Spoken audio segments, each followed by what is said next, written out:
Hello, my friend. I will show you how to program this temperature sensor to this alarm post. Okay. At first, you need input the battery inside battery. You can input the battery. Okay. Okay. And you can see this is the temperature sensor. Okay. This is the sensor. Okay. You can set the alarm temperature. If the temperature is higher than this preset, it will be alarm, and we will trigger this alarm. Okay. Let us program together.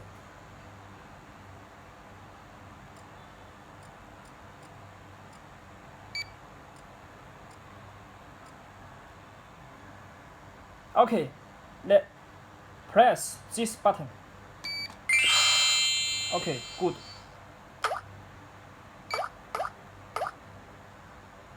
System armed. Alarm. Okay. Now let's test it. It already go to alarm. You can see it. Thank you.